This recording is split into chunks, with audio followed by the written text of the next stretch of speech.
जी अभी तक जो हमने पढ़ा उसमें कोई मसले मसाइल कोई चीज़ समझ आई हो अभी तक? इंटरम ऑडिट फाइनल ऑडिट सिर्फ अभी इतना याद रखना है कि इंटरम ऑडिट क्या है, audit work perform before the year end has finished, और final audit work perform after the year end has finished. इसके अलावा और कुछ नहीं, बाकी इसको हमने आगे चैप्टर 3 में डिटेल में पढ़ना है। इसके अंदर क्या होता है वो हमने चैप्टर 3 में डिटेल में पढ़ना है। अभी सिर्फ हमने नाम देखा इंटरम ऑडिट क्या होता है और फाइनल ऑडिट क्या होता है। हमें थोड़ा सा नॉलेज लिया है इसका कि वो काम जो हम ईयर एंड से पहले करेंगे इंटरम है, जो बाद में करेंगे फाइनल। बाकी इनके अंदर क्या क्या होता है वो हमने चैप्टर 3 में डिटेल पढ़ना ही है। ठीक हो गया। और हमने test of control substantive procedure का डिफरेंस देखा कि टेस्ट ऑफ कंट्रोल टेस्ट हैं एविडेंस लेने के कि controls properly throughout the period mean पूरा साल ठीक वर्क करते रहे या नहीं करते रहे। और सब्सटेंटिव प्रोसीजर टेस्ट हैं अकाउंट बैलेंसेस को चेक करने के कि वो एक्यूरेट, कंप्लीट और वैलिड हैं या नहीं है। और वॉक थ्रू टेस्ट क्या?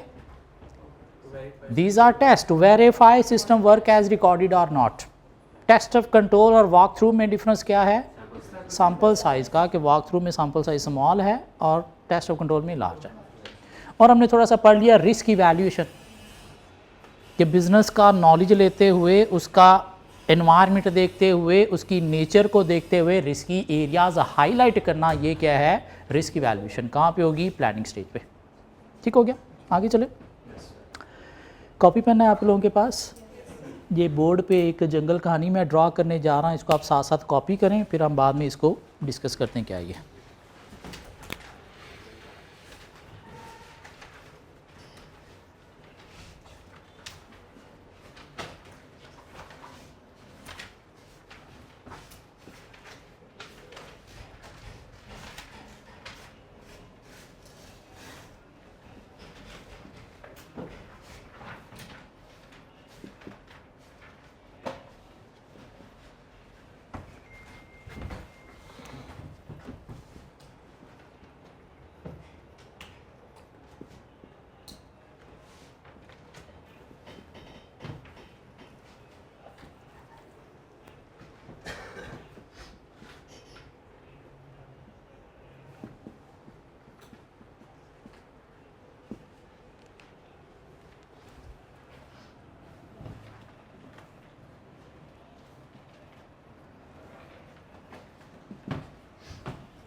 Copy copy copy.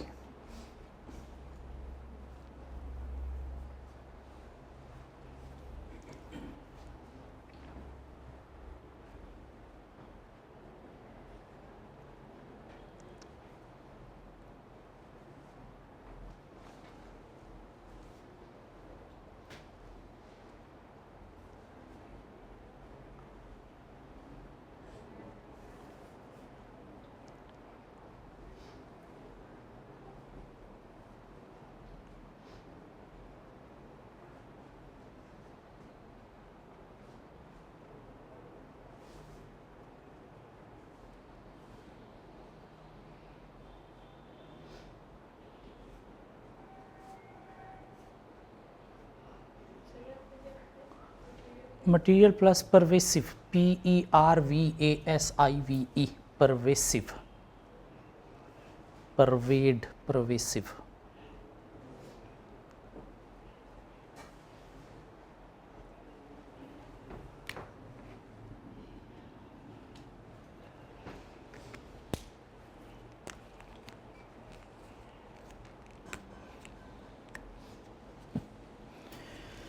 चलें रोक लें, बाद में कॉपी करते हैं।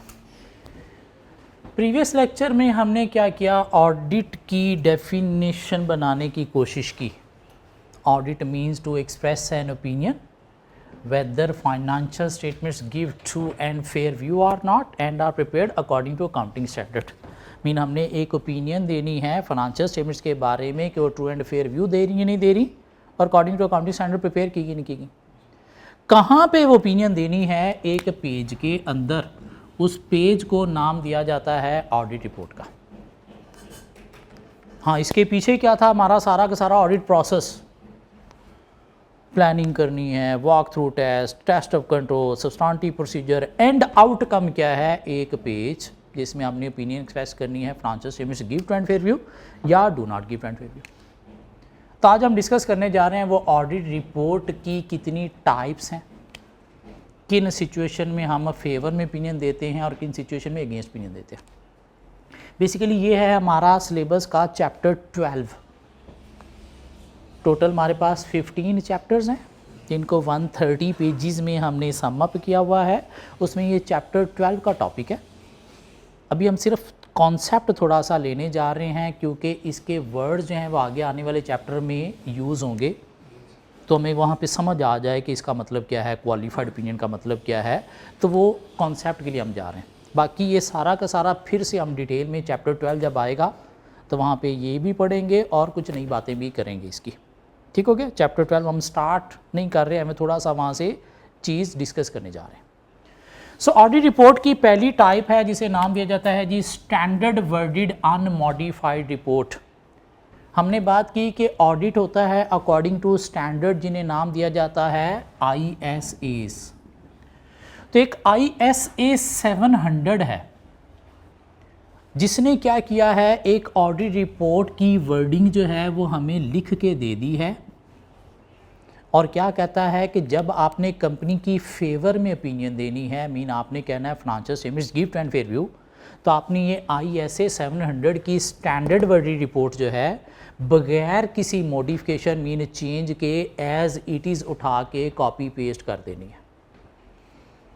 रिपोर्ट के अंदर क्या होना चाहिए वो स्टैंडर्ड ने ऑलरेडी लिख दिया है, और जब आपने कंपनी की फेवर में ओपिनियन देनी है तो आपने यही स्टैंडर्ड वर्डिड बगैर किसी मॉडिफिकेशन के as it is copy paste कर देनी है। सिर्फ क्या करना है, इसके अंदर कंपनी का नाम, उसका ईयर एंड फिट करना है और नीचे अपने नेम, सिग्नेचर और डेट डालनी है।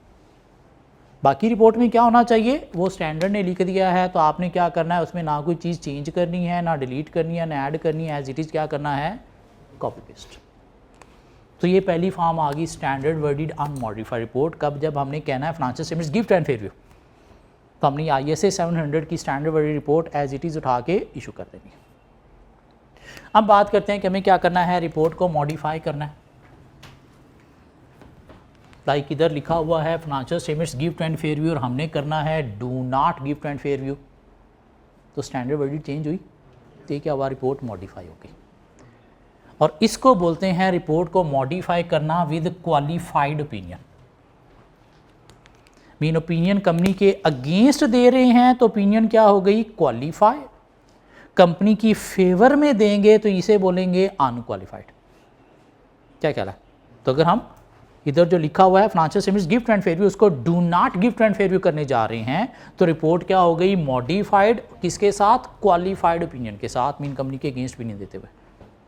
जब कहते हैं रिपोर्ट मॉडिफाई करने का एक और भी वे है, और वो क्या है, unqualified opinion, mean opinion company की फेवर में बाय इंक्लूडिंग अ पैराग्राफ। लेकिन रिपोर्ट के अंदर हम अपनी तरफ से कोई एक्स्ट्रा पैराग्राफ ऐड करना चाहते हैं, और जब पैराग्राफ ऐड कर रहे हैं तो स्टैंडर्ड लेंथ ये थी ना, अब आप ये कर रहे हो तो इससे भी रिपोर्ट क्या हो गई, मॉडिफाई हो गई। तो रिपोर्ट मॉडिफाई दो तरह से होगी, ओपिनियन क्वालिफाई करते हुए, मीन ओपिनियन की वर्डिंग चेंज करते हुए, दूसरा ओपिनियन वही फेवर में सब कुछ स्टैंडर्ड वर्डिंग, लेकिन साथ हम कोई एक्स्ट्रा पैराग्राफ अपनी तरफ से ऐड करना चाहते हैं रिपोर्ट में, तो उससे भी रिपोर्ट क्या हो जाएगी, मॉडिफाई। ठीक हो गया। जब भी ये पैराग्राफ ऐड करेंगे तो सूरत में ओपिनियन क्या होगी, कंपनी की फेवर में। वो पैराग्राफ क्या हो सकते हैं, एम्फेसिस ऑफ मैटर पैराग्राफ हो सकता है, या फिर अदर मैटर पैराग्राफ हो सकता है। कब कौन सा आएगा वो डिस्कस करते हैं। वो कहता है कि फाइनेंशियल स्टेटमेंट्स के अंदर अगर कोई ऐसे मैटर्स हैं जो हमें नजर आ रहे हैं कि शेयर होल्डर के लिए बड़े इंपॉर्टेंट है, उसके डिसीजन को इन्फ्लुएंस कर सकते हैं, और हमें ये शेयर होल्डर की अटेंशन में देने चाहिए। क्यों? उसके डिसीजन को इन्फ्लुएंस करते हैं, और शेयर होल्डर सिर्फ ऑडिट रिपोर्ट पढ़ के ही डिसीजन लेता है, फाइनेंशियल स्टेटमेंट्स को देखता ही नहीं है, या उसे फाइनेंशियल स्टेटमेंट्स देखना आती ही नहीं है। तो करेंगे उसके लिए जो इंपॉर्टेंट मैटर है फाइनेंशियल स्टेटमेंट्स में, उसको ऑडिट रिपोर्ट में हाईलाइट करेंगे शेयर होल्डर की अटेंशन में देने के लिए। कैसे हाईलाइट करेंगे? एक emphasis of matter paragraph include करके। सो वो मैटर जो फाइनेंशियल स्टेटमेंट्स के अंदर प्रेजेंटली डिस्क्लोज्ड हैं, फंडामेंटल हैं, इंपॉर्टेंट हैं from shareholder point of view. Auditor चाहता है कि मैं इसे शेयर होल्डर के नोटिस में दूं, ऑडिट रिपोर्ट के अंदर एम्फेसाइज मीन हाईलाइट करके। तो हम कैसे हाईलाइट करेंगे? Through emphasis of matter paragraph के थ्रू। क्यों? हो सकता है शेयर होल्डर सिर्फ ऑडिट रिपोर्ट को पढ़ के डिसीजन लेता है, फाइनेंशियल स्टेटमेंट्स देखता ही नहीं है, या उसे फाइनेंशियल स्टेटमेंट्स देखना आती नहीं है। तो हम उसकी हेल्प के लिए, उसके लिए जो इंपॉर्टेंट मैटर हैं वो हम हाईलाइट करेंगे ऑडिट रिपोर्ट में एम्फेसिस ऑफ मैटर पैराग्राफ के through. Financial statements gift and fair view and are prepared according to accounting standard, but please pay attention on note flaw in the financial statement as it can influence your decision. Mean opinion company की favour में financial statements ठीक हैं, वो matter गलत नहीं है, ठीक है, अकॉर्डिंग टू स्टैंडर्ड ठीक है, लेकिन शेयर होल्डर के लिए हमें इंपॉर्टेंट नजर आ रहा है, तो हम उसकी अटेंशन में देंगे। कैसे? एम्फेसिस ऑफ मैटर पैराग्राफ के थ्रू। एग्जाम्पल डिस्कस करते हैं। IAS 1 कहता है कि अगर कंपनी गोइंग कंसर्न है, व्हाट इज गोइंग कंसर्न, कि कंपनी नेक्स्ट 12 मंथ्स में चलेगी, ये क्या है? Going concern. कि अगर कंपनी गोइंग कंसर्न है तो financial statements going concern assumption पे बनेगी, मीन नॉर्मल बनेगी। IAS 1 कहता है कि अगर कंपनी गोइंग कंसर्न नहीं है तो फाइनेंशियल स्टेटमेंट्स ब्रेकअप बेसिस पे बनेगी। IAS 1 क्या कहता है कि अगर कंपनी गोइंग कंसर्न जो है वो नहीं है तो फाइनेंशियल स्टेटमेंट्स किस बेसिस पे बनेगी? ब्रेकअप बेसिस पे। ब्रेकअप बेसिस का मतलब क्या है कि जितने भी नॉन करंट एसेट्स हैं इनको आपने शो करना है करंट। क्यों? अब कंपनी 1 साल से ज़्यादा तो नहीं ना चलेगी, तो क्या नॉन करंट एसेट 1 साल से ज़्यादा चलेंगे? नहीं, तो इनको क्या शो करना है? करंट। जितनी भी आपकी लॉन्ग टर्म लाइबिलिटीज़ हैं इनको भी क्या शो करना है? Short term. क्यों? विद इन 1 ईयर अब आपने सेटल करनी है, तो ये क्या है? Breakup basis. अब कंपनी गोइंग कंसर्न नहीं है, फाइनेंशियल स्टेटमेंट्स ब्रेकअप बेसिस पे बननी चाहिए। मैनेजमेंट ने फाइनेंशियल स्टेटमेंट्स ब्रेकअप बेसिस पे बना दी, तो financial statements give true and fair view and are prepared according to accounting standard, mean opinion company की फेवर में। लेकिन फाइनेंशियल स्टेटमेंट्स ब्रेकअप बेसिस पे बनी हुई हैं, ये शेयर होल्डर की टेंशन में देना है? क्या ख्याल है? क्यों? हो सकता है वो फाइनेंशियल स्टेटमेंट्स को देख ही नहीं रहा, सिर्फ ऑडिट रिपोर्ट को ही पढ़ रहा है, तो हम उसकी टेंशन में देंगे। कैसे? Emphasis of matter paragraph include करके कि भाई फाइनेंशियल स्टेटमेंट्स ब्रेकअप बेसिस पे बनी हुई हैं। क्यों? वो बोंगा हो सकता है कोई और इन्वेस्टमेंट कर बैठे कंपनी में, नुकसान कर बैठेगा। तो इसलिए वो मैटर्स जो फाइनेंशियल स्टेटमेंट्स के अंदर प्रेजेंटली डिस्क्लोज्ड हैं according to standard true and fair presented disclosed हैं, लेकिन हमें नज़र आ रहे हैं इंपॉर्टेंट हैं, फंडामेंटल हैं from shareholder point of view, हमें उसकी अटेंशन में देने चाहिए, तो हम उनको इम्फेसाइज करेंगे, हाईलाइट करेंगे ऑडिट रिपोर्ट में, कैसे, एम्फेसिस ऑफ मैटर पैराग्राफ के थ्रू। और एक चीज़ माइंड में रखनी है कि इस सूरत में ओपिनियन ऑलवेज कंपनी की फेवर में होगी। स्टूडेंट पेपर में एक बहुत बड़ा ब्लंडर मारते हैं कि ओपिनियन क्वालिफाई कर देंगे और ये मैटर एम्फेसिस ऑफ मैटर से हाईलाइट कर देंगे। एग्जामिनर एक ज़ोर से चपेड़ मारते हैं, नहीं जा वापस आ, दोबारा पढ़ गया। कभी भी एम्फेसिस ऑफ मैटर की सूरत में ओपिनियन क्वालिफाई नहीं होगी। अगर वो मैटर गलत है तो फिर उसे हाईलाइट नहीं करना, उस सूरत में क्या करना है, ओपिनियन क्वालिफाई करनी है। यहाँ पे कौन से मैटर हाईलाइट करने हैं, जो बिल्कुल ठीक ठाक है फाइनेंशियल स्टेटमेंट्स के अंदर, लेकिन हमें नज़र आ रहे हैं शेयर होल्डर के लिए इंपॉर्टेंट हैं, उसकी अटेंशन में देने चाहिए, क्यों, उसके डिसीजन को इन्फ्लुएंस करते हैं, तो इसलिए हम हाईलाइट करेंगे। क्या ख्याल है? R2 आप लोग पढ़ रहे हो, FAR2, उसमें एक स्टैंडर्ड आप पढ़ोगे IAS 37, अभी नहीं, बाद में जाके पढ़ोगे। वो IAS 37 कहता है कि अगर कंपनी को फ्यूचर में कोई पेमेंट करने का चांस है, मीन सपोज कंपनी के अगेंस्ट किसी कस्टमर ने जो है वो सू फाइल किया हुआ है और चांस बन रहा है कि शायद कंपनी को फ्यूचर में इसके अगेंस्ट पेमेंट करना पड़ जाए, अभी लायबिलिटी बनी नहीं लेकिन बन सकती है, तो आपने क्या करना है, फाइनेंशियल स्टेटमेंट्स के अंदर एक कंटिंजेंट लायबिलिटी का डिस्क्लोजर देना है। कौन सा डिस्क्लोजर देना है? कंटिंजेंट लायबिलिटी का। क्यों, जब लायबिलिटी बनेगी तब आपने लायबिलिटी रिकॉर्ड करनी है, लेकिन अगर चांस है फ्यूचर में पे करना पड़ सकता है तो फिर आपने डिस्क्लोजर देना है एज ए कंटिंजेंट लायबिलिटी।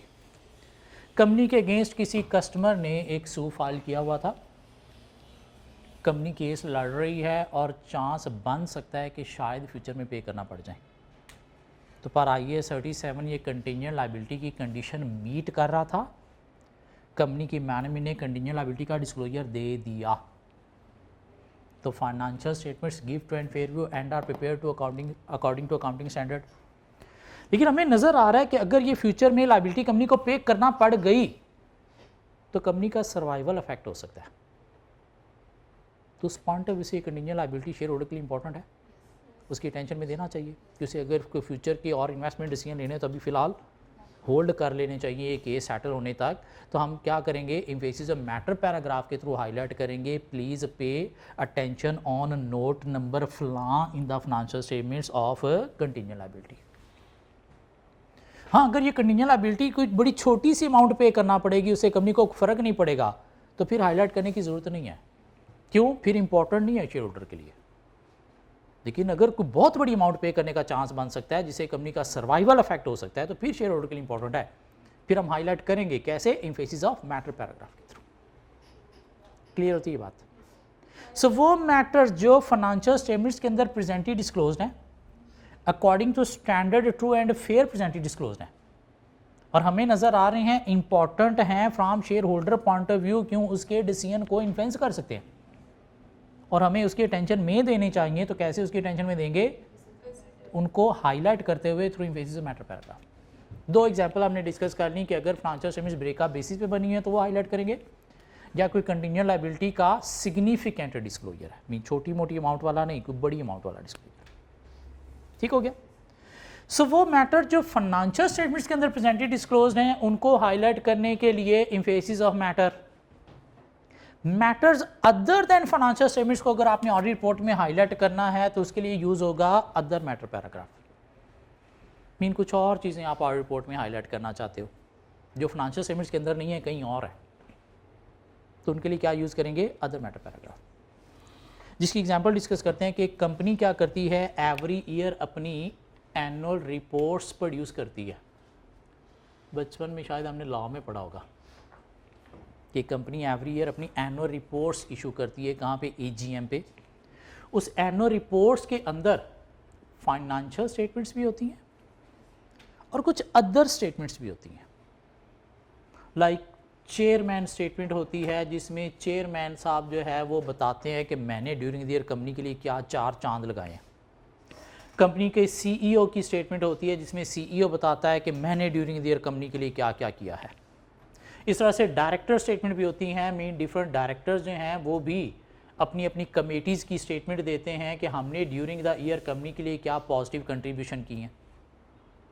अब हमने जो ऑडिट करना होता है वो किस चीज़ का करना होता है, फाइनेंशियल स्टेटमेंट्स का। ओपिनियन किसके ऊपर देना होती है, फाइनेंशियल स्टेटमेंट्स के ऊपर। वेरिफिकेशन हमने किसकी करनी है, फाइनेंशियल स्टेटमेंट्स की। एविडेंस किसके लेने हैं, फाइनेंशियल स्टेटमेंट्स के। लेकिन एक ऑडिटिंग स्टैंडर्ड है ISA 720 जिसका नाम है अदर इंफॉर्मेशन। आपको ये ऑडिटिंग स्टैंडर्ड याद करने की ज़रूरत नहीं है, नॉलेज के लिए बता रहा हूँ।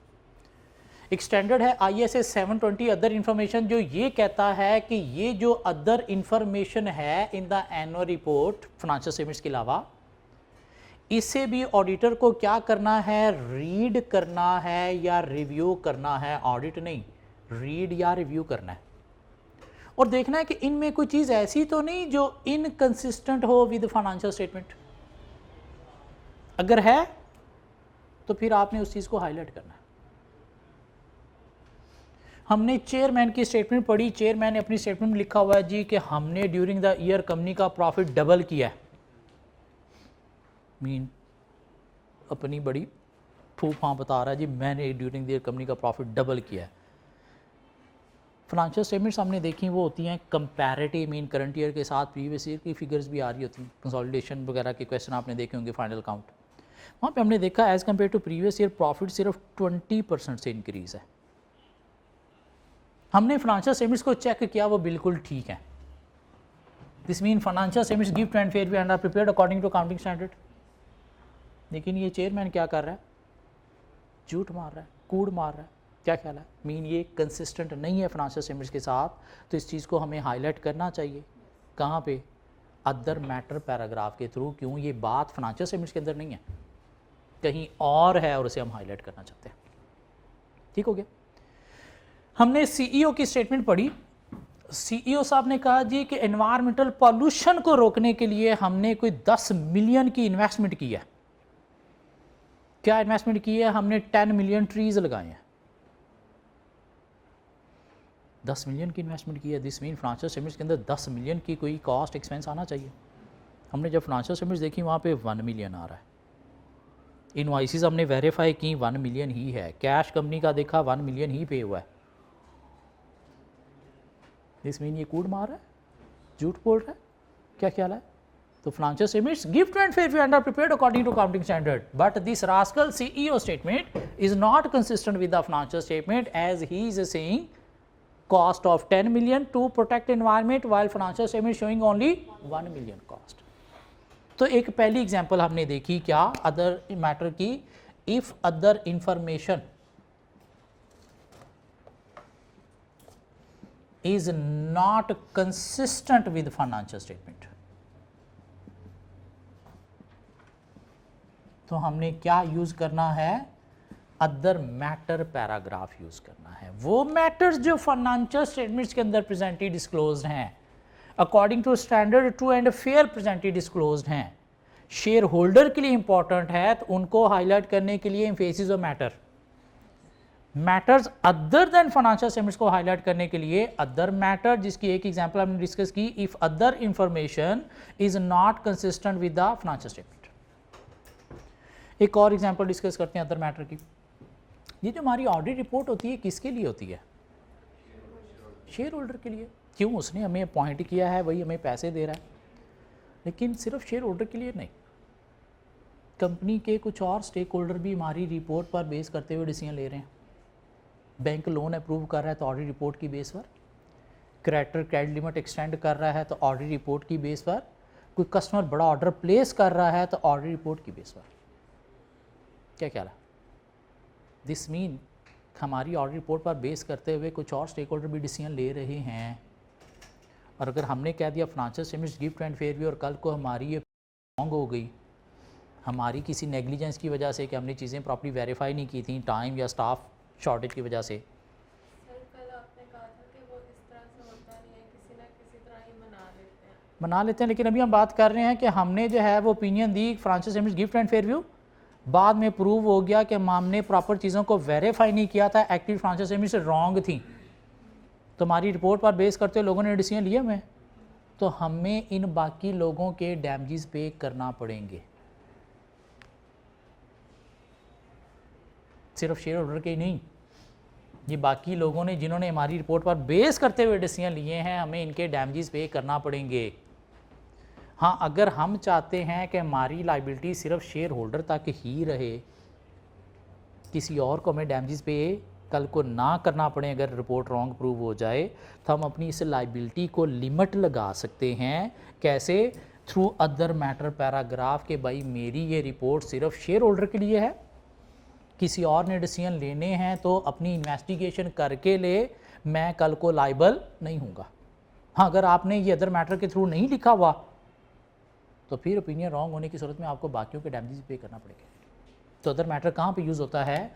If auditor want to limit its liability, mean limiting liability में भी, कि if auditor want to limit its liability towards particular stakeholder, तो लाइबिलिटी को कैसे लिमिट लगाएगा? Through other matter paragraph. So वो मैटर जो फाइनेंशियल स्टेटमेंट्स के अंदर प्रेजेंटेड डिस्क्लोज्ड हैं, उनको हाईलाइट करने के लिए emphasis of matter.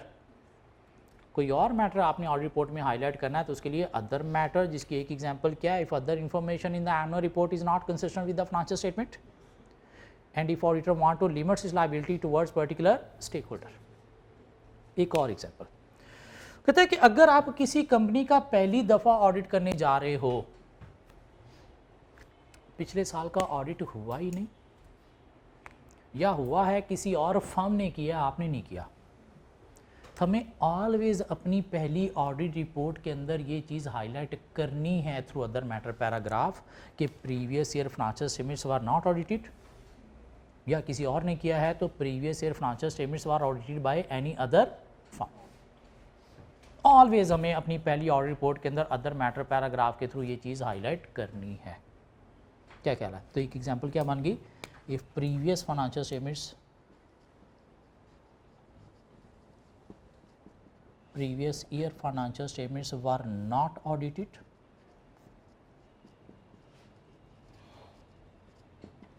or audited by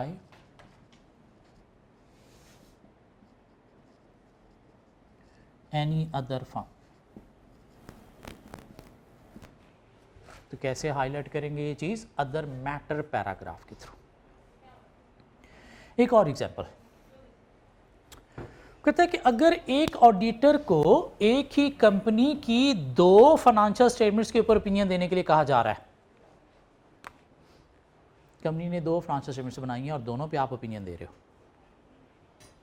like एक फाइनेंशियल स्टेटमेंट्स कंपनी ने बनाई है अकॉर्डिंग टू IAS IFRS और एक फाइनेंशियल स्टेटमेंट्स बनाई है according to companies ordinance 1984 mean companies act 2017 के अकॉर्डिंगली। कंपनी एक्ट कहता है कि आपने profit and loss account prepare करना है। IFRS कहते हैं कि आपने statement of comprehensive income prepare करनी है, प्रॉफिट एंड लॉस की बात नहीं करते वो। तो दोनों डिफरेंट है। क्या ख्याल है? हो सकता है प्रॉफिट की फिगर भी थोड़ी डिफरेंट आ जाए, और आप दोनों के ऊपर ओपिनियन दे रहे हो तो आपको दोनों फाइनेंशियल स्टेटमेंट्स की जो रिपोर्ट है उसके अंदर मेंशन करना है IAS IFRS वाली के अंदर कि मैंने इसकी other financial statements prepared according to companies act 2017 के ऊपर भी ओपिनियन दिया। कंपनीज एक्ट वाली में आपने मेंशन करना है कि मैंने इसकी other financial statements according to IAS IFRS के ऊपर भी ओपिनियन दिया। कैसे हाईलाइट करना है ये? Other matter paragraph. या अगर हम किसी ग्रुप कंपनी का ऑडिट करें, ग्रुप कंपनी कौन सी होती है? जिसमें एक पेरेंट कंपनी होती है, नीचे उसकी सब्सिडरीज होती हैं, तो वहाँ पे कंसोलिडेटेड फाइनेंशियल स्टेटमेंट्स बनती हैं जिसमें पेरेंट कंपनी और सब्सिडरी सब के रिजल्ट्स कंसोलिडेट करके फाइनेंशियल स्टेटमेंट्स बनाई जाती हैं। और अगर हम पेरेंट कंपनी के ऑडिटर हैं तो हमें दो रिपोर्ट देना होती हैं, एक कंसोलिडेटेड फाइनेंशियल स्टेटमेंट्स के ऊपर और एक पेरेंट कंपनी के जो इंडिविजुअल फाइनेंशियल स्टेटमेंट्स हैं उसके ऊपर भी। तो जब हम इंडिविजुअल के ऊपर ओपिनियन दे रहे हैं तो उसमें हम मेंशन करेंगे कि हमने इसी कंपनी की कंसोलिडेटेड फाइनेंशियल स्टेटमेंट्स के ऊपर भी ओपिनियन दी है, और जो कंसोलिडेटेड फाइनेंशियल स्टेटमेंट वाली रिपोर्ट होगी उसमें हम हाईलाइट करेंगे कि हमने इस कंपनी की इंडिविजुअल फाइनेंशियल स्टेटमेंट्स के ऊपर भी रिपोर्ट दी है। तो चौथी एग्जाम्पल क्या आ गई? इफ ऑडिटर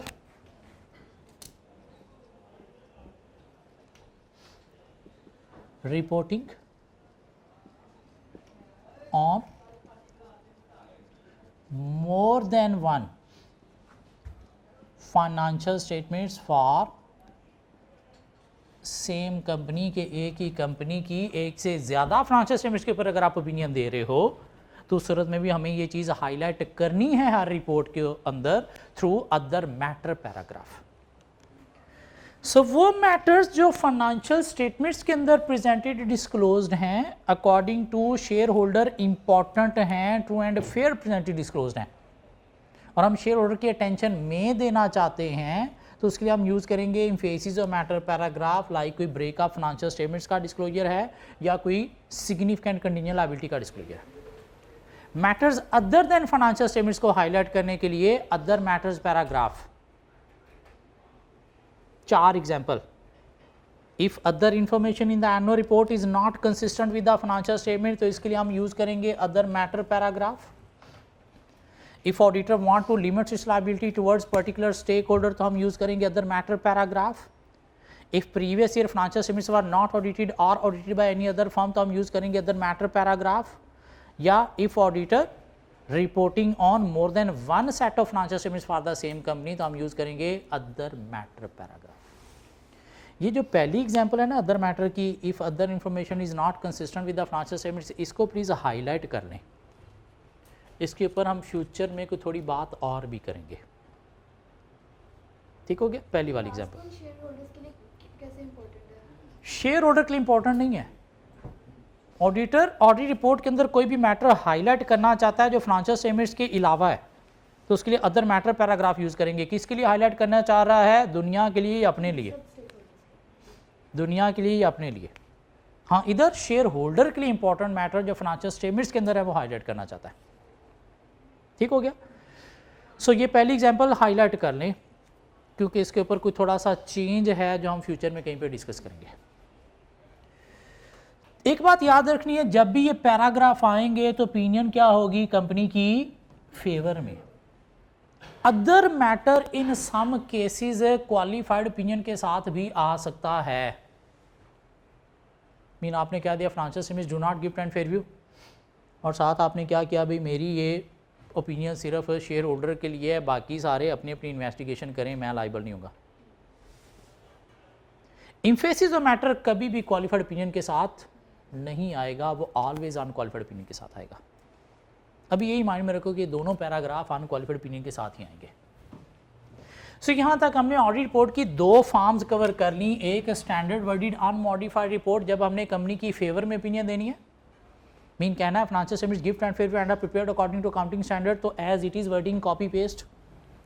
दूसरी unqualified report with a paragraph, unqualified report with a paragraph, वो ये भी हो सकता है, ये भी हो सकता है।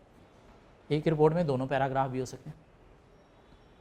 हम बात करते हैं कि रिपोर्ट हमें मॉडिफाई करनी है और कैसे मॉडिफाई करनी है, कोई पैराग्राफ ऐड करके नहीं। ये जो स्टैंडर्ड वर्डिंग लिखी हुई है financial statements gift and fair view, इसे हमने चेंज करके सपोज करना है do not gift and fair view, mean with qualified opinion. कहते हैं ओपिनियन क्वालिफाई करने की 2 रीजन हैं, एक है डिसएग्रीमेंट विद मैनेजमेंट और दूसरी रीजन है स्कोप लिमिटेशन। ओपिनियन क्वालिफाई करने की 2 रीजन है, disagreement with management and scope limitation. Disagreement with management क्या है कि हमने जब ऑडिट प्रोसीजर परफॉर्म किए, test of control substantive procedure, तो हमें कोई मिस स्टेटमेंट मिली। क्या मिली? Miss statement. जो हमने मैनेजमेंट को कहा यार ये मिस स्टेटमेंट है, इसे ठीक करो, हमारे पास एविडेंस है जिसकी बेस पर हम प्रूव कर सकते हैं मिस स्टेटमेंट, इसे ठीक करो। मैनेजमेंट ने कहा चल भाग जा, नहीं करनी। दिस मीन फाइनेंशियल स्टेटमेंट्स ठीक है या गलत है? गलत है। क्या ख्याल है? हमने देखना है वो जो मिस स्टेटमेंट फाइनेंशियल स्टेटमेंट्स के अंदर है वो सिर्फ मटेरियल है या साथ परवेसिव भी है। मटेरियल मिस स्टेटमेंट बोलते हैं बड़ी मिस स्टेटमेंट को, तो इमटेरियल क्या हुई? छोटी। छोटी मिस स्टेटमेंट में हमें 10 रुपए की मिस स्टेटमेंट मिली, 100 रुपए की मिस स्टेटमेंट मिली, ठीक है, इमटेरियल, इसे इग्नोर किया जा सकता है। मटीरियल 10 लाख की मिसस्टेटमेंट मिली, मीन ऐसी मिसस्टेटमेंट जो किसी यूज़र के डिसीजन को अफेक्ट करती है। मटीरियल मीन एक आध अकाउंट बैलेंस में मसला है तो ये क्या है, मटीरियल। नहीं, एक आध अकाउंट बैलेंस में नहीं, 4-5 अकाउंट बैलेंस में मसला है तो फिर मिसस्टेटमेंट मटीरियल के साथ साथ क्या है, परवेसिव। मीन ऐसी मिसस्टेटमेंट जो एक आध अकाउंट बैलेंस को अफेक्ट कर रही है वो है मटीरियल, बड़ी भी है और एक आध अकाउंट बैलेंस को अफेक्ट भी कर रही है। और ऐसी मिसस्टेटमेंट जो एक आध अकाउंट बैलेंस को नहीं, होल फाइनेंशियल स्टेटमेंट्स को अफेक्ट कर रही है, मीन पूरी फाइनेंशियल स्टेटमेंट में परवेड फैली हुई है, उसे हम क्या नाम देंगे, परवेसिव। मीन काफी सारी मटीरियल मिलके क्या बनेगी, परवेसिव। अगर तो वो मिस स्टेटमेंट सिर्फ मटीरियल है, परवेसिव नहीं है, मीन सिर्फ इन्वेंट्री में मसला है बाकी सब कुछ ठीक है, तो हम क्या कहेंगे, except for inventory financial statements give true and fair view. सिर्फ वेजिस में मसला है बाकी सब कुछ ठीक है, except for wages financial statements give true and fair view. सिर्फ एसेट की डेप्रिसिएशन चार्ज नहीं है बाकी सब कुछ ठीक है, तो except for PPE depreciation financial statements give true and fair view. नहीं, इन्वेंट्री में भी मसला है, वेजिस में भी मसला है, एसेट की डेप्रिसिएशन भी चार्ज नहीं है, रेवेन्यू भी ओवरस्टेटेड है, तो फिर मैटर सिर्फ मटीरियल नहीं, क्या है, परवेसिव। तो उस सूरत में क्या कहेंगे, financial statements do not give true and fair view, mean पूरी की पूरी क्या है, गंदी, गलीज, खराब है। मीन एक आध अकाउंट बैलेंस अफेक्टेड है तो मैटर मटीरियल है, काफ़ी सारे अकाउंट बैलेंसेस अफेक्टेड हैं जिसे पूरी फाइनेंशियल स्टेटमेंट्स रॉन्ग व्यू दे रही हैं, तो मैटर क्या है, परवेसिव। और मटीरियल की सूरत में एक्सेप्ट फॉर ओपिनियन, परवेसिव की सूरत में एडवर्स ओपिनियन। सो ओपिनियन कंपनी के अगेंस्ट देने की रीज़न क्या है, disagreement with management, mean miss statement हमने पकड़ी, मैनेजमेंट को कहा ठीक करो लेटर ऑफ वीकनेसेस के थ्रू, लेकिन उन्होंने ठीक नहीं की। हमें पता है IAS 2 है, inventory should be recorded lower of cost और NRV, मैनेजमेंट ने हायर अमाउंट पे लिखी हुई है, हमने कहा यार तमीज़ करो, लोअर पे लिखो, उन्होंने नहीं लिखी। तो ये जो IAS 2 का रेफरेंस है यही क्या है हमारे पास, एविडेंस। तो देखेंगे मैटर मटीरियल है तो एक्सेप्ट फॉर, परवेसिव है तो एडवर्स।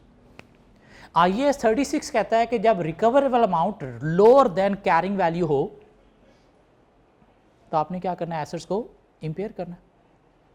क्या ख्याल है, कंपनी की कैरिंग वैल्यू थी 100, रिकवरेबल अमाउंट है 80, तो 20 से इम्पेयरमेंट चाहिए, मैनेजमेंट ने इम्पेयरमेंट चार्ज नहीं की, तो उस वजह से क्या हो रहा है, asset overstate, profit overstate, expenses understate, तो मिस स्टेटमेंट है।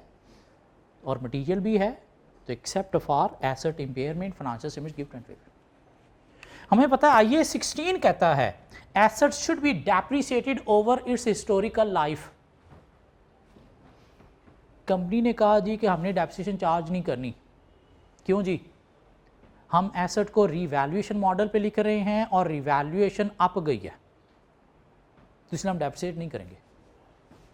जबकि IAS 16 कहता है कि बेशक आप रिवैल्यूएशन बेसिस पे जा रहे हो, डेप्रिसिएशन फिर भी चार्ज करनी है, बल्कि over the revalued amount charge करनी है, और सूरत में तो डेप्रिसिएशन शायद पहले से ज़्यादा बनती है। और अगर ये चार्ज नहीं कर रहे तो उस सूरत में asset overstate, profit overstate, expenses understate, miss statement है तो देखना है। अगर वो मटीरियल है तो क्या कहेंगे, except for PPE depreciation financial statements give true and fair view. ठीक हो गया। और अगर काफ़ी सारे मसले तो फिर मैटर मटीरियल के साथ साथ क्या है, परवेसिव भी है, तो उस सूरत में क्या कहेंगे, financial statements do not give true and fair view, mean adverse opinion. So opinion qualify करने की रीज़न है disagreement with management, mean miss statement in the financial statement. अगर मिस स्टेटमेंट मटीरियल है तो एक्सेप्ट फॉर ओपिनियन, परवेसिव है तो adverse opinion. वो कहता है ये जो मटीरियलिटी और परवेसिवनेस है ये थोड़ा सा जजमेंटल भी है। हमने बात की कोई एक आध अकाउंट बैलेंस अफेक्टेड है तो मैटर मटीरियल है, काफ़ी सारे अफेक्टेड हैं तो परवेसिव है। क्या ख्याल है, समटाइम एक आध अकाउंट बैलेंस ही परवेसिव इफेक्ट भी दे जाता है। लाइक एक मैन्युफैक्चरिंग कंपनी है जिसका मेन अकाउंट बैलेंस ही क्या है, इन्वेंट्री, और अगर इन्वेंट्री में कोई 90% की मिस स्टेटमेंट है तो इनकम स्टेटमेंट में भी आती है, बैलेंस शीट में भी आती है, कैश फ्लो में भी आती है, तो उस में मैटर सिर्फ मटीरियल ही नहीं क्या बन गया, परवेसिव। हाँ, लेकिन हमारा एक तुक्का क्या है कि एक आध अकाउंट बैलेंस इफेक्ट हो रहा है तो मटीरियल है, काफ़ी सारे इफेक्ट हो रहे हैं, मैटर परवेसिव। अगर एक मिस स्टेटमेंट मिली वो इमटीरियल है, मीन 100 रुपए की भी स्टेटमेंट है, मैनेजमेंट कंपनी का ठीक करो और नहीं की, तो उस सूरत में क्या करेंगे? रिपोर्ट क्वालिफाई करेंगे? Immaterial miss statement, financial statements gift and फिर भी हम भी इग्नोर कर देंगे, दफ़ा करो। मटीरियल मीन बड़ी मिस स्टेटमेंट जो किसी यूज़र के डिसीजन को इन्फ्लुएंस करती है। इमटीरियल छोटी सी इग्नोरेबल मिस स्टेटमेंट जो किसी यूज़र के डिसीजन को इन्फ्लुएंस नहीं करती, तो ठीक है, अगर मैनेजमेंट ने ठीक की तो बाढ़ में जाए, financial statements gift and fair लिखना भी ज़रूरी नहीं है। क्यों? बड़ी बात है ही नहीं कि हम लिखे, बड़ी बात होती तो हम रिपोर्ट ही क्वालिफाई ना करते थे। नहीं नहीं, सेट है, हम कहीं पे डिस्कस करेंगे कैसे ये मटीरियलिटी चेक होती है, इसके लिए कुछ फार्मूलाज, कुछ कैलकुलेशंस है, कहीं पे पढ़ेंगे वो भी। ठीक हो गया। ओपिनियन कंपनी के अगेंस्ट देने की दूसरी रीज़न क्या है? Scope limitation. स्कोप लिमिटेशन क्या है? मैनेजमेंट ने हमारे काम के ऊपर लिमिटेशन इंपोज कर दी, हम इस काबिल नहीं रहे कि प्रोसीजर्स परफॉर्म करके चीज़ों को वेरीफाई कर सकें। मैनेजमेंट ने इंपोज कर दी या कोई जनरली इनहेरेंटली इंपोज हो गई। मैनेजमेंट हमें रिकॉर्ड तक एक्सेस नहीं दे रही, क्यों? अकाउंटिंग रिकॉर्ड पे एक्सेस होगी तो हम उस पर जाके test of control substantive procedure perform करके चीज़ों को वेरीफाई कर सकेंगे ना। या रिकॉर्ड जल गए, फायर के थ्रू डिस्ट्रॉय हो गए, फ्लड के थ्रू डिस्ट्रॉय हो गए, कोई एम्प्लॉई चोरी करके ले गया, या कंप्यूटराइज सिस्टम था क्रैश हो गया, तो क्या हम प्रोसीजर परफॉर्म कर पा रहे हैं? चीज़ें वेरीफाई कर पा रहे हैं? नहीं। तो अब वहाँ पे हमें क्या देखना है कि अगर तो वो मटीरियल नेचर के रिकॉर्ड नहीं हमें मिले, एविडेंस नहीं मिले, मीन एक आध अकाउंट बैलेंस वेरीफाई नहीं हुआ, तो सूरत में एक्सेप्ट फॉर ओपिनियन, मीन सिर्फ इन्वेंट्री रिकॉर्ड जल गए, बाकी सब कुछ वेरीफाई हो गया, तो except for inventory, financial statements, gift and fair view. सिर्फ वेजिस रिकॉर्ड जल गए, बाकी सब कुछ वेरीफाई हो गया, except for wages, financial statements, gift and fair view. सिर्फ डेटर के रिकॉर्ड नहीं है, बाकी सब कुछ वेरीफाई हो गया, तो except for debtor, financial statements, gift and fair view. लेकिन अगर कंपनी का पूरा कंप्यूटराइज सिस्टम ही क्रैश कर गया, कुछ भी वेरीफाई नहीं हुआ, तो उस सूरत में परवेसिव, उस सूरत में हम क्या कहेंगे? Disclaimer of opinion, mean we do not express any opinion. किसी चीज़ को ठीक कहना है या गलत कहना है तो ऑलवेज एविडेंस की बेस पर। ठीक कहा है तो कोई कहेगा हाँ दिखा एविडेंस, तो आपको एविडेंस दिखाने हैं कि ये मैंने वेरिफिकेशन की, इसकी बेस पर मैंने ठीक कहा है। गलत कहा है तो फिर भी आपने जो वेरिफिकेशन की है उसके एविडेंस आपको दिखाने हैं, इसकी बेस पर कहा है। अगर एविडेंस नहीं है तो अपना मुंह बंद रखना है। जरदारी डैश है, नवाज शरीफ डैश है, इमरान खान डैश है, आपके पास एविडेंस है नहीं, तो आप उससे बड़े डैश हो। अगर ये कह रहे हो तो अपना मुंह बंद रखना है। कब तक? जब तक आपके पास एविडेंस ना हो। तो ऑडिटर को भी एविडेंस की बेस पर ठीक कहना है या गलत कहना है। अगर एविडेंस नहीं है, मुंह बंद रखना है। क्या कह देना है? We do not express any opinion. क्यों? हम इस काबिल ही नहीं है कि ओपिनियन दे सकें, क्यों? हमारे पास एविडेंस ही नहीं है। भाई एविडेंस होंगे तो ओपिनियन देंगे ना। वो एविडेंस क्यों नहीं है, वो हम यहाँ पे एक बेसिस फॉर ओपिनियन पैराग्राफ होता है उसके अंदर बता देंगे। क्या इधर हमें रिकॉर्ड तक एक्सेस नहीं दी गई, या रिकॉर्ड जल गए हैं, या सिस्टम क्रैश कर गया है, क्या रीज़न है किसकी वजह से हम वेरीफाई नहीं कर पाए, तो वो हम यहाँ पे बता देंगे। इवन यहाँ पे भी हमने एक्सेप्ट फॉर दिया है कि ये अकाउंट बैलेंस छोड़ के बाकी सब कुछ ठीक है, तो उस अकाउंट बैलेंस में क्या मसला है वो यहाँ पे बताएंगे। पूरी की पूरी फाइनेंशियल स्टेटमेंट्स गलत हैं, financial statements do not give and fair view, कैसे पूरी की पूरी गलत हैं वो भी हम यहाँ पे बताएंगे। इस सूरत में हमने कहा जी कि इन्वेंट्री के रिकॉर्ड नहीं मिले, बाकी सब कुछ वेरीफाई हो गया, mean accept for inventory, financial statements, gift and fair view. तो इन्वेंट्री में क्या मसला था, रिकॉर्ड क्यों नहीं मिले, वो हम यहाँ पे बताएंगे। सो ओपिनियन क्वालिफाई करने की दो रीज़न है। डिसएग्रीमेंट विद मैनेजमेंट, मीन हमें एक मिस स्टेटमेंट मिली जो हमने मैनेजमेंट से डिस्कस की, उन्होंने उसे ठीक नहीं किया, तो अगर तो मटीरियल नेचर की है तो एक्सेप्ट फॉर ओपिनियन, और अगर परवेसिव नेचर की है तो एडवर्स ओपिनियन। दूसरी रीज़न है स्कोप लिमिटेशन, मीन हमारे काम के ऊपर लिमिटेशन इंपोज कर दी गई, हम इस काबिल नहीं रहे कि ऑडिट एविडेंस ऑब्टेन कर सकें, जिसके लिए एक टर्म और भी यूज़ होती है, inability. inability to obtain sufficient appropriate audit evidence.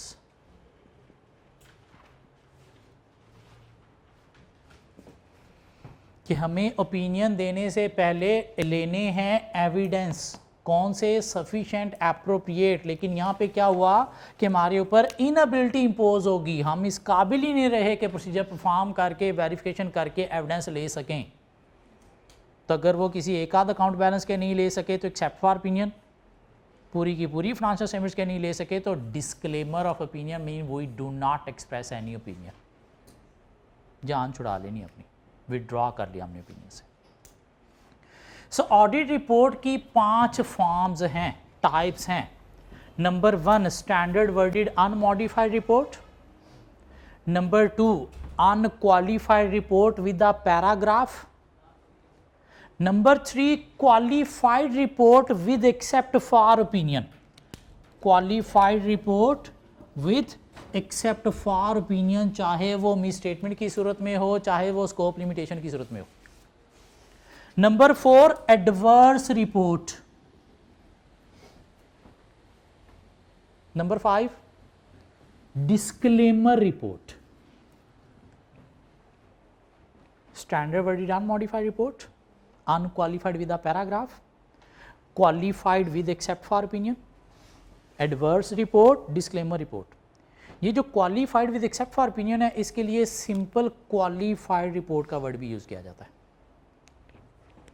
Simple qualified report कौन सी? एक्सेप्ट फॉर ओपिनियन वाली, मीन मटीरियल नेचर वाली। परवेसिव नेचर होगी मिस स्टेटमेंट की सूरत में तो एडवर्स, स्कोप लिमिटेशन की सूरत में परवेसिव नेचर होगी तो डिस्क्लेमर रिपोर्ट। क्या ख्याल है? ये क्या है? 5 टाइप्स ऑफ ऑडिट रिपोर्ट, किन सिचुएशन में कौन सी रिपोर्ट दी जाती है वो हमने पढ़ लिया, और ये फेसिस मैटर अदर मैटर हमने फुल डिटेल में पढ़ लिया तकरीबन, कोई चीज़ हमने इसमें छोड़ी नहीं, एग्जाम्पल्स के साथ हमने डिस्कस कर लिया। चैप्टर 12 की कुछ चीज़ें हमने पढ़ी हैं जो चैप्टर 12 की जब बारी आएगी दोबारा भी पढ़ेंगे। ठीक हो गया? अभी हमने क्यों ये कॉन्सेप्ट पढ़ा कि आने वाले चैप्टर्स में वर्ड यूज़ होते हैं अनक्वालिफाइड रिपोर्ट, क्वालिफाइड रिपोर्ट, तुम्हें पता होना चाहिए इसका मतलब क्या है।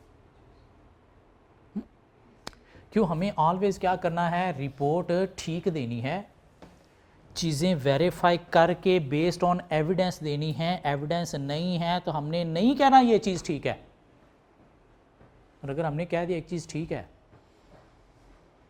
कल को वो चीज़ रॉन्ग प्रूव हो गई तो हमारी ज़िंदगी तबाह व बर्बाद हो जाएगी।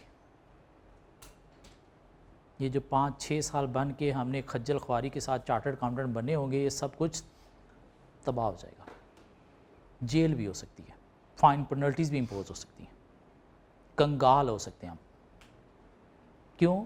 पास्ट में पूरी दुनिया से एक फर्म इस तरह से कंगाल हो गई। एक केस डिस्कस करते हैं, स्कैंडल डिस्कस करते हैं एनरॉन के नाम से। अकाउंटेंसी ऑडिट की दुनिया का सबसे बड़ा स्कैंडल एनरॉन। एक कंपनी थी यूएसए में, एनर्जी की कंपनी, जैसे वापडा है। इसकी एक ऑडिट फर्म थी जिसका नाम था आर्थर एंडरसन, और आर्थर एंडरसन उस वक़्त दुनिया की बिग 5 फर्म्स में से एक फर्म थी। जैसे अभी बिग 4 है ना, कौन सी बिग 4 है? PwC, मीन जिसका फर्गूसन नाम है, KPMG, डेलॉयट, EY। उस वक़्त 5वीं बड़ी फर्म साथ थी आर्थर एंडरसन, मीन 5 बिग 5 थी। 2002 में क्या हुआ? एनरॉन यूएसए की एक बहुत बड़ी एनर्जी की कंपनी थी जिसके थाउजेंड्स ऑफ एम्प्लॉयज़ थे। ना सिर्फ यूएसए में, पूरी दुनिया में ये ऑपरेट कर रही थी। पूरी दुनिया में इसके साथ काफ़ी सारी कंपनीज एसोसिएटेड थी, कोई इसके सप्लायर थे, कोई इसके डिस्ट्रीब्यूटर थे, कोई कस्टमर थे। आर्थर एंडरसन इसका ऑडिट कर रहे थे, कंपनी बड़ी अच्छी चल रही थी। 2002 में कंपनी ने क्या किया? लीज पे कुछ एसेट लिए, और लीजेस ये कहता है कि जब आपने एसेट शो करना है तो साथ आपने लाइबिलिटी भी शो करनी है ना। क्या ख्याल है? ठीक है, रिजोर्स आप कंट्रोल कर रहे हो तो एसेट शो करोगे, लेकिन अगर पैसे पे करना रहते हैं इसके तो वो एज ए लाइबिलिटी भी शो करना है। तो मैनेजमेंट ने क्या किया, इस कंपनी के अंदर एक फ्रॉड किया, एसेट शो कर दिए, $7 बिलियन की लाइबिलिटी ओमिट कर दी, शो ही नहीं की। क्यों? कि इससे कंपनी की फाइनेंशियल पोजीशन स्ट्रॉन्ग शो होगी और उससे इन्वेस्टर अट्रैक्ट होगा तो शेयर प्राइस शू हो जाएगी। और हुआ क्या था, बेसिकली फाइनेंशियल स्टेटमेंट्स इशू होने से पहले डायरेक्टर्स ने खुद ही कंपनी के शेयर बाय कर लिए लो प्राइस पे और फाइनेंशियल पोजीशन स्ट्रॉन्ग शो की ताकि शेयर प्राइस हाई जाएगी तो हम क्या करेंगे, हाई प्राइस पे बेचेंगे। और ये काम किया उन्होंने। इस कंपनी का ऑडिट किया था आर्थर एंडरसन ने, और आर्थर एंडरसन ने कह दिया financial statements give true and fair view. हालांकि उस कंपनी को अकाउंटेंसी फंक्शन भी यही परफॉर्म कर रहे थे, अकाउंट्स भी इन्होंने बनाए थे और इनको पता था ये फ्रॉड है, साथ मिले हुए थे। कंपनी की फेवर में ओपिनियन, इतनी स्ट्रॉन्ग फाइनेंशियल पोजीशन, इन्वेस्टर पागल, धड़ाधड़ इन्वेस्टमेंट किए जा रहा है, शेयर बाय किए जा रहा है, शेयर प्राइस शू शू शू मूव हो रही है। बैंक ने देखा यार इन्होंने तो अभी मुझसे लीज पे एसेट लिए हैं, इतने अच्छे ये कैसे हो गए, इतने अच्छे होते तो लीज पे एसेट लेते और अभी तक लायबिलिटी भी पे नहीं की। बैंक ने इसकी फाइनेंशियल स्टेटमेंट्स का अहमियत देखा, जब देखा तो एसेट तो इंक्रीज नज़र आ रहे हैं लेकिन लायबिलिटी है ही नहीं। बैंक ने ये चीज़ पब्लिकली डिस्क्लोज कर दी और इतना डिस्क्लोज करने की देर थी कि रातों रात ये हेडलाइंस बन गई दुनिया के अंदर। इन्वेस्टर पागल हो गया, पैसा निकालो निकालो निकालो। कैसे? शेयर की सेल सप्लाई दे के आगे से डिमांड है नहीं तो प्राइस डाउन, कंपनी बैंकरप्ट होगी, डूब गई। 1000 ऑफ एम्प्लॉय जॉबलेस हो गए। एक बहुत बड़ा रिसेशन आ गया अमेरिका के अंदर इसकी वजह से। एक कंपनी अमेरिकन इकॉनमी को बहुत अच्छा या बुरा इफेक्ट करती है। एप्पल एक नया आईफोन जब इंट्रोड्यूस करवाते हैं ना तो अमेरिका का जीडीपी 2.something% इंक्रीज होता है सिर्फ एक प्रोडक्ट से। और ये भी इतनी बड़ी कंपनी थी कि इसने अमेरिकन इकॉनमी को हिला के रख दिया। सिर्फ अमेरिका नहीं, पूरी दुनिया की इकॉनमी को हिला के रख दिया। क्यों? पूरी दुनिया में ये ऑपरेट कर रही थी, इसके डिस्ट्रीब्यूटर, इसके कस्टमर, इसके सप्लायर सब अफेक्ट हो गए, जिससे पूरी दुनिया में एक रिसेशन आ गया था 2002 में, जिसको रिकवर होते कोई 7-8 साल लगे थे। मीन कोई 2010 में जाके रिसेशन रिकवर हुआ था। इतना बड़ा स्कैंडल था ये। पता चला ओह आर्थर एंडरसन, बिग 5, इतनी बड़ी फर्म, ये भी साथ फ्रॉड में इन्वॉल्व। इसके लाइसेंस कैंसल, इनके अगेंस्ट डिसिप्लिनरी एक्शन हुए और उससे क्या हुआ, पूरी दुनिया से ये फर्म खत्म। एक रॉन्ग रिपोर्ट एक ऑफिस की पूरी दुनिया के ऑडिटर्स को हिला के रख गई। उसके बाद ऑडिटिंग स्टैंडर्ड इतने स्ट्रिक्ट बनना शुरू हो गए, इवन अमेरिका के अंदर तो लेजिस्लेशन स्टार्ट हो गई कि एक ऑडिटर अगर किसी कंपनी का ऑडिट कर रहा है तो ऑडिट के अलावा ना टैक्सेशन सर्विसेज कंपनी को दे सकता है, ना अकाउंटेंसी सर्विसेज दे सकता है, कुछ भी नहीं कर सकता, सिर्फ ऑडिट ही करेगा। एक ऑडिटर जब ऑडिट कर रहा है तो उसमें उसने क्या क्या किया है वो सारा रिकॉर्ड बना के हमें सेंड करेगा लीगल बॉडी को। हम देखेंगे कि ऑडिटर क्वालिटी का काम भी कर रहे हैं नहीं कर रहे। मीन ऑडिटर की ज़िंदगी अमेरिका में बहुत ज़्यादा मुश्किल है इस केस के बाद, बल्कि पूरी दुनिया में ऑडिटिंग के लिए फिर नए नए स्टैंडर्ड, 6 स्टैंडर्ड आ गए, जिससे ऑडिटर की कंप्लायंस है वो थोड़ी बढ़ गई। पीछे रीज़न क्या थी, एक ऑफिस में एक ऑडिटर टीम का रॉन्ग ओपिनियन देना। अभी 2 साल पहले अमेरिका में वो इसी केस को आगे चला रहे थे आर्थर एंडरसन के खिलाफ, तो कोर्ट ने डिसीजन दे दिया कि आर्थर एंडरसन इनोसेंट थी। प्रेशर में आके, मजबूरी में आके बेचारों को फ्रॉड में इन्वॉल्व होना पड़ा। मीन बंदा मर गया, उसके बाद आप कह दो कि ये तो बेचारा मासूम था, फांसी पे लटका दिया और बाद में कह दिया ये मासूम था। मीना आर्थर एंडरसन वापस नहीं आ सकती, क्यों? डूब चुकी है। इसलिए being auditor, being a professional, हमें बड़ा केयरफुली ओपिनियन देनी है, शॉर्ट टर्म लालच में नहीं पड़ना। क्यों? अपनी ज़िंदगी के साथ साथ पता नहीं और कितनों की हम ज़िंदगी तबाह कर रहे होंगे। एक रॉन्ग रिपोर्ट देने से पूरी दुनिया से फर्म, बिग 5 फर्म ख़त्म होगी।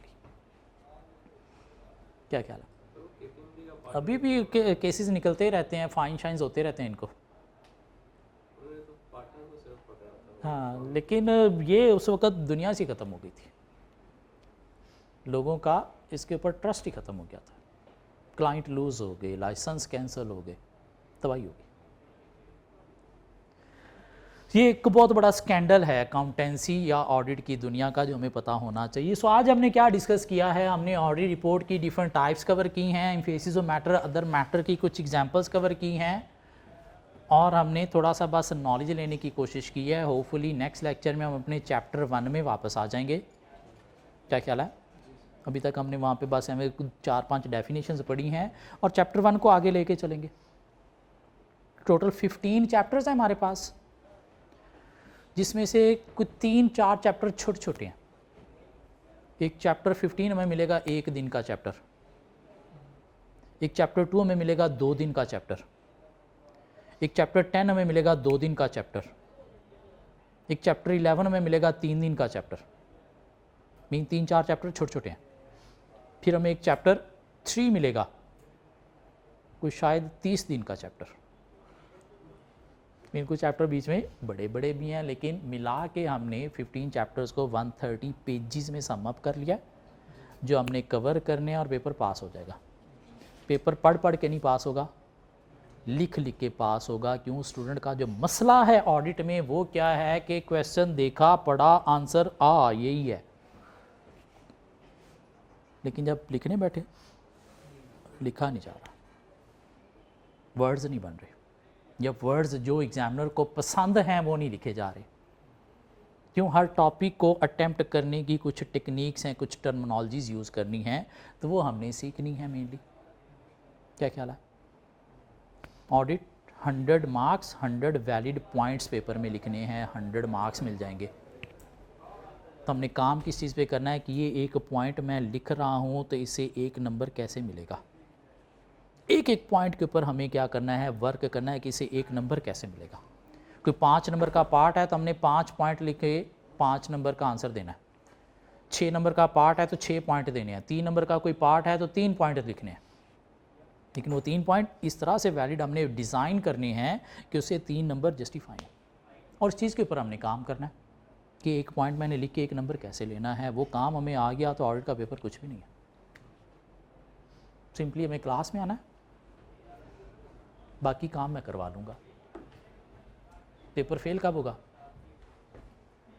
जिस दिन आप क्लास में नहीं आओगे, और एक क्लास छोड़ोगे तो 5 से 15 नंबर का पेपर छूट सकता है। पूरे सेमेस्टर में 10 क्लासेस छोड़ दो, पेपर पास हो जाए तो मुझे आके बता देना। तो इसलिए ये हरकत क्लास छोड़ने वाली नहीं करनी। देखना है इस सेमेस्टर में अगर आप रेगुलर बेसिस पे क्लास में आ सकते हो तो ऑडिट पढ़ना है। अगर कोई मजबूरी है जिसकी वजह से आप रेगुलरिटी नहीं मीट कर पा रहे तो ऑडिट छोड़ देना है, तब पढ़ना जब आप रेगुलर हो सको। ठीक हो गया? मुश्किल कब होता है? जब एक क्लास आपने मिस कर दी तो पेपर मुश्किल हो जाएगा। कल मिलते हैं कुछ नई चीज़ों के साथ।